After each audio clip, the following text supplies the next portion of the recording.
আইডিটা অ্যাক্টিভ করার জন্য সর্বপ্রথমে ক্রোম ব্রাউজার বা গুগলে চলে যাবেন। এখান থেকে আমি ক্রোম ব্রাউজারে চলে যাব।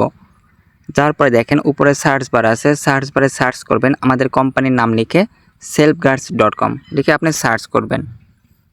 দেখেন এখানে selfguards.com লিখে সার্চ করবেন। এখানে দেখেন এখানে লেখা আছে সব কিছু। যদি আপনি এই লিঙ্কটা না পেয়ে থাকেন, আপনি যার থেকে ভিডিওটা পাইছেন তাকে বলবেন লিঙ্ক দিতে।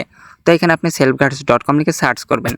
সার্চ করার পরে দেখেন এরকম একটা পেজ আসবে, উপরে এখানে লগইন লেখা আছে। তো আপনি এখানে ক্লিক করবেন। ক্লিক করার পরে এখানে লেখা আছে স্টুডেন্ট লগইন, আপনি এই স্টুডেন্ট লগইনে ক্লিক করবেন। ক্লিক করার পরে দেখেন এখানে আছে ফোন নাম্বার আর পাসওয়ার্ড। আপনি এখানে ফোন নাম্বার কোনটা, হোয়াটসঅ্যাপ নাম্বার দিয়ে একটা রেজিস্ট্রেশন করছিলেন, ওই নাম্বারটা আপনি এইখানে দিবেন। আর আপনাকে যে পাসওয়ার্ডটা দেওয়া হয়েছে ওই পাসওয়ার্ড দিয়ে আপনি এখান থেকে আইডিটা লগইন করবেন। এখানে লগইন করার পরে দেখেন উপরের দিকে আপনি এখানে দেখবেন আপনার ব্যালেন্স আছে কিনা। তো ব্যালেন্সটা দেখার পরে আপনি এখানে উপরে দেখেন 3 লাইন আছে, যে 3 লাইন, এই 3 লাইনে একটা ক্লিক করবেন। ক্লিক করার পরে এখান থেকে আপনি সোজা প্রোফাইল লেখা আছে, এই প্রোফাইলে একটা ক্লিক করবেন।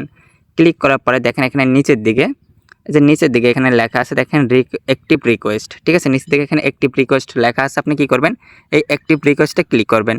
ক্লিক করার পরে দেখেন আপনার আইডি কিন্তু অ্যাক্টিভ হয়ে গেছে, আবার অটোমেটিক এখানে লগইনে চলে আসছে। আপনি কি করবেন আপনার আগের নাম্বার পাসওয়ার্ড দিয়ে আইডিটা আবার লগইন করবেন।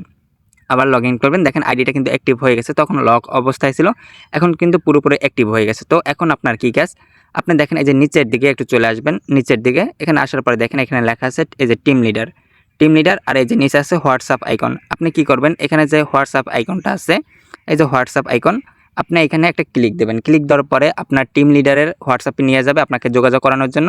তো আপনি ওইখানে কি লিখবেন যে আসসালামু আলাইকুম, আমি আপনার নিউ মেম্বার, আমাকে কাজ বুঝাই দেন, বা আমি আপনার নিউ মেম্বার, আমাকে কাজ বুঝাই দেন, এরকম একটা মেসেজ করবেন। সে বাকি কাজগুলো আপনাকে বুঝাই দেবে।